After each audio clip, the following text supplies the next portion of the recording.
South of the Border, West of the Sun by Haruki Murakami. Chapter 2.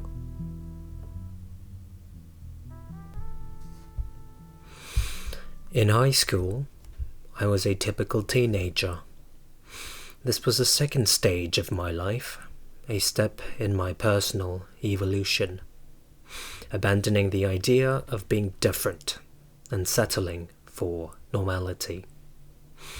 Not that I didn't have my own problems, but what 16-year-old doesn't? Gradually, I drew nearer to the world, and the world drew nearer to me. By the time I was 16, I wasn't a puny little only child anymore. In junior high, I started to go to swimming classes near my house. I mastered the crawl and went twice a week to swim lengths. My shoulders and chest filled out, and my muscles grew strong and taut. I was no longer the kind of sickly child that ran a temperature at the drop of a hat and took to his bed. Often, I stood naked in front of the bathroom mirror, scrutinizing every nook and cranny of my body. I could almost see the rapid physical changes right before my eyes, and I enjoyed them. I don't mean I was thrilled about becoming an adult. It was less the maturing process I enjoyed than seeing the transformation in myself. I could be a new me. I loved to read and to listen to music. I'd always liked books, and my interest in them had been fostered by my friendship with Shimamoto. I started to go to the library, devouring every book I could lay my hands on. Once I began one, I couldn't put it down. Reading was like an addiction. I read while I ate, on the train, in bed until late at night, in school where I'd keep the book hidden so I could read during class. Before long, I bought a small stereo and spent all my time in my room listening to jazz records.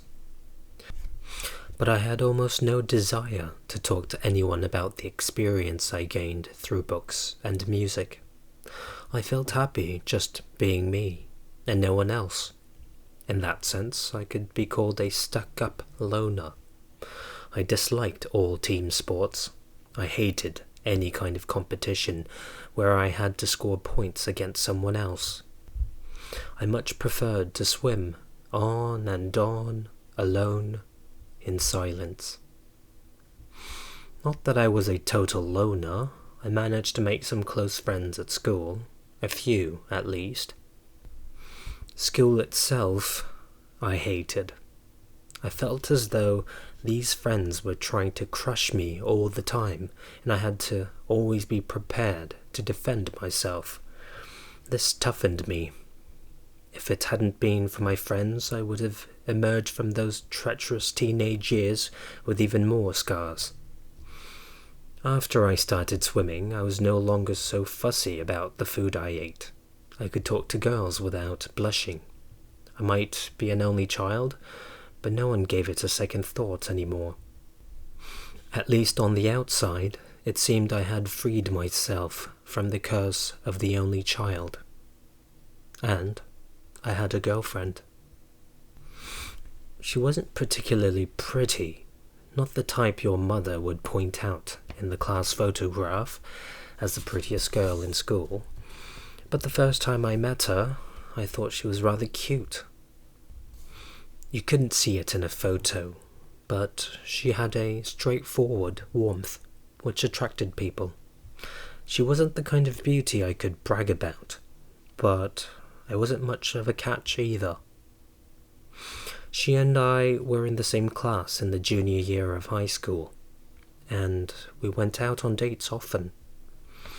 At first, double dates, then just the two of us. For whatever reason, I always felt relaxed with her. I could say anything, and she would listen intently. I might just be gabbling away about some drivel, but from the expression on her face, you'd have imagined as revealing a magnificent discovery that would change the course of history. She was the first girl since Shimamoto to be fascinated by anything I had to say. And for that part, I wanted to know everything there was to know about her. What she ate every day, what kind of room she lived in, what she could see from her window. Her name was Izumi. "Love your name," I told her the first time we talked. Mountain spring, it meant in Japanese. "Throw in an axe and out pops a fairy," I said, thinking of a fairy tale. She laughed. Izumi had a sister 3 years younger than her, and a brother 5 years younger. Her father was a dentist, and they lived, no surprise, in a detached house with a dog. The dog was an Alsatian named Karl, after Karl Marx, believe it or not. Her father was a member of the Japanese Communist Party. Granted, there must be communist dentists in the world, but the whole lot of them could probably fit into 4 or 5 buses. So I thought it was pretty weird that it was my girlfriend's father who happened to be one of this rare breed. Izumi's parents were tennis fanatics, and every Sunday would find them, rackets in hand, heading off to the court. A communist dentist tennis nut. What a weird combination. Izumi wasn't interested in politics, but she loved her parents and would join them for a game of tennis every so often. She tried to get me to play, but tennis wasn't my thing.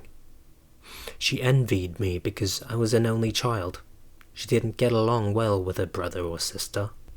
According to her, they were a couple of heartless idiots whom she wouldn't mind if she never saw again.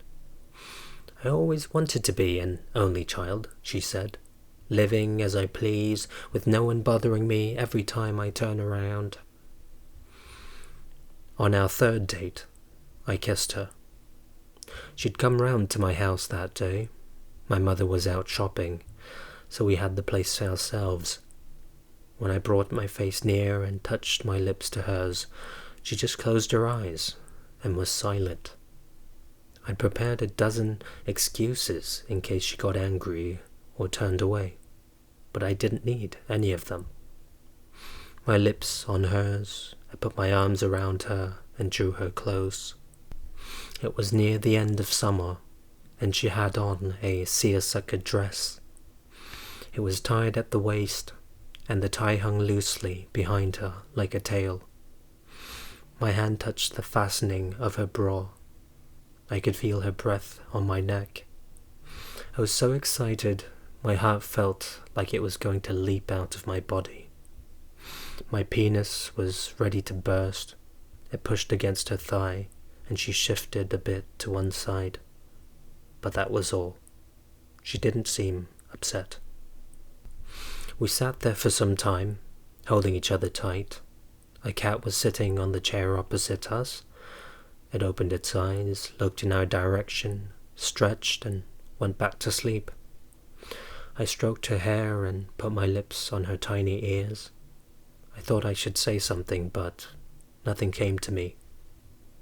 I could barely breathe, let alone speak. I took her hand again and kissed her once more. For a long time, the two of us were quiet. After I saw her off at the station, I couldn't calm down. I went home and lay on the sofa and stared at the ceiling. My mind was in a whirl. Finally, my mother came home and said she'd get dinner ready, but food was the last thing I could think about. Without a word, I went out and wandered around town for a good 2 hours. It was a strange feeling. I was no longer alone, yet at the same time, I felt a deep loneliness I'd never known before. As with wearing glasses for the first time, My sense of perspective was suddenly transformed. Things far away I could touch, and objects that once were hazy were now crystal clear. When Izumi left me that day, she thanked me and told me how happy she was. She wasn't the only one. I couldn't believe a girl had actually let me kiss her. How could I not be ecstatic? Even so, I couldn't be unreservedly happy. I was like a tower that had lost its base. I was up high, and the more I looked off into the distance, the dizzier I became. Why her? I asked myself. What do I know about her anyway? I'd met her a few times, talked a bit. That was all. I was jumpy, fidgety, out of control. If it had been Shimamoto, there would have been no confusion. Each of us, with no word spoken, would totally accept the other. No uncomfortable feelings, no unease. But Shimamoto was no longer around. She was in a new world of her own, and so was I. Comparing Izumi and Shimamoto was pointless. The door that led to Shimamoto's world had slammed shut behind me, and I needed to find my bearings in a new and different one.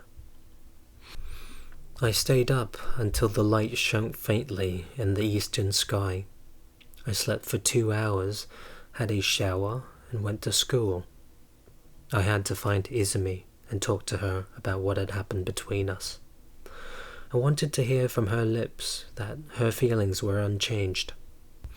The last thing she'd said was how happy she was, but in the cold light of dawn, it seemed more like an illusion I dreamt up. The day ended without my getting a chance to talk to her. At break time, she was with her girlfriends, and when school finished, she went straight home. Just once, when we were in the corridor changing classes, we managed to exchange glances. She beamed when she caught sight of me, and I smiled back. That was all, but in her smile, I caught an affirmation of the previous day's events. It's all right, her smile seemed to tell me. Yesterday really did happen. By the time I was on the train home, my confusion had gone. I wanted her, and my desire won out over any doubts. What I wanted was clear enough. Izumi, naked, having sex with me. But that final destination was still a long way down the road. There was a certain order of events you had to follow. To arrive at sex, you first had to undo the zip of the girl's dress, and between zip and sex lay a process in which 20, maybe 30 subtle decisions and judgments had to be made. First of all, I had to get a hold of some condoms. Actually, that step was a bit further down the chain of events, but I still had to get my hands on some. Never know when I might need them, but I couldn't just walk into a chemist's, plonk down some money, and waltz out with a box of condoms. I'd never passed for anything other than what I was, a high school junior. Not to mention that I was too much of a coward to make the attempt. I could have tried one of the vending machines in the neighborhood, but if anyone caught me red-handed, I'd be up the proverbial creek. For 3 or 4 days I turned this quandary over in my mind endlessly. In the end, things worked out more easily than I expected. I asked a precocious friend of mine, who was our local expert on these matters. "Look, the thing is," I said to him, "I'd like to get some condoms, so what should I do?" "No sweat," he deadpanned. "I can get you a whole box. My brother bought a ton of them through a catalogue. I don't know why he bought so many, but his cupboard's full of them. He'll never miss one box. Fantastic, I enthused. The next day, he brought the condoms to school in a paper bag. I treated him to lunch and asked him not to breathe a word. No problem, he said. Of course, he spilled the beans. Told a couple of people I was in the market for condoms. These people told some others, and it went round the school until Izumi heard about it. After school, she asked me to come up to the roof with her. Hajime, I heard you got some condoms from Nishida, she asked. The word condoms didn't exactly roll off her tongue. She made it sound like the name of some infectious disease. Yeah, I admitted. I struggled to find the right words. It doesn't really mean anything. I just thought, maybe it'd be better to have some. You got them because of me? No, not really, I said. I was just curious about what they were like. But if it bothers you, I'm sorry. I'll give them back, or throw them away. We were sitting on a small stone bench on the corner of the roof. It looked like it might rain at any moment. We were all alone. It was completely still. I'd never known the roof to be so silent. Our school was on a hilltop, and we had an unbroken view of the town and the sea. Once, my friends and I stole some records from the broadcast club room and flung them off the roof, like frisbees. They sailed away in a beautiful arc. Off towards the harbour they flew, happily as if life had been breathed into them for a fleeting instant. But finally, one of them failed to get airborne and wobbled clumsily straight down onto the tennis court, where some startled first-year girls were practicing their swings. It was detention for us. That had been more than a year before, and now here I was in the same spot, being grilled by my girlfriend about condoms. I looked up and saw a bird etching a slow circle in the sky. Being a bird, I imagined, must be wonderful. All birds had to do was fly. No need to worry about contraception. Do you really like me? Izumi asked me in a small voice. Of course I do, I replied. Of course I like you. Lips pursed, she looked straight into my face. She looked at me for a long time. It made me feel uneasy. I like you too, she said after a while. But, I thought. But, she said, sure enough. There's no need to rush. I nodded. Don't be too impatient. I have my own pace. I'm not that clever a person. I need lots of time to prepare for things. Can you wait? Once again, I nodded, silently. Promise? She asked. I promise. You won't hurt me. I won't hurt you. She looked down at her shoes for a while. Plain black loafers. Compared to mine, lined up next to them, they were as tiny as toys. I'm scared, she said. These days, I feel like a snail without a shell. I'm scared too, I said. I feel like a frog without webbed feet. She looked up and smiled. Wordlessly, we walked over to a shaded part of the building and held each other and kissed. A shellless snail and a webless frog. I held her close to me. Our tongues met lightly. I felt her breasts through her blouse. She didn't resist. She just closed her eyes and sighed. Her breasts were small and fitted comfortably in the palm of my hand, as if designed solely for that purpose. She placed her palm above my heart and the feel of her hand and the beat of my heart became one. She's not Shimamoto, I told myself. She can't give me what Shimamoto gave. But here she is, all mine, trying her best to give me all she can. How could I ever hurt her? But I didn't understand then that I could hurt somebody so badly she would never recover. That a person can, just by living, damage another human being beyond repair. End of chapter 2.